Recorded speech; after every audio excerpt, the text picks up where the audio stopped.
আসসালামু আলাইকুম বন্ধুরা, আমার ভিডিওতে আপনাদের স্বাগত। কয়েকদিন থেকে ইচ্ছে করতেছিল আমের ভর্তা করব, তাই আমি কয়েকটি কাঁচা আম নিয়েছি ভর্তা করার জন্য। আম ভর্তা করার জন্য আমি এখানে কাঁচামরিচ, শুকনো মরিচ তেলে ভেজে নিয়েছি।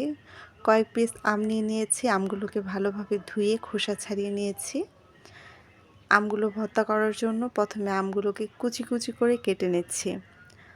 এখানে আমি কয়েকটি আম কুচি কুচি করে কেটে নিয়েছি। আম ভর্তার সবথেকে মজার বিষয় হচ্ছে আম কাটাটা। আপনি যত সুন্দরভাবে আমটাকে কাটতে পারবেন, ভর্তাটি খেতে তত টেস্ট হয়। শুকনো মরিচ, কাঁচামরিচ সাথে আমি লেবু নিয়েছি। মতো লবণ দিয়ে মরিচগুলোকে ভালোভাবে মিশিয়ে নিচ্ছি।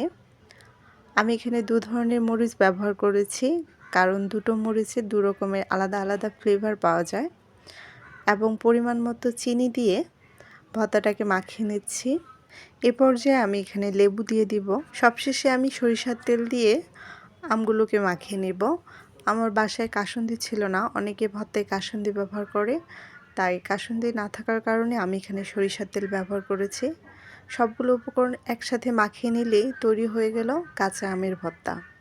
কাঁচা আমের ভর্তায় অনেক উপকারী, এটি আপনার হজম শক্তি বৃদ্ধিতে সহায়তা করে। ভিডিওটি কেমন লাগলো অবশ্যই কমেন্ট করে জানাবেন। আমার ভিডিও ভালো লাগলে লাইক, কমেন্ট, শেয়ার দিয়ে পাশে থাকবেন। ধন্যবাদ।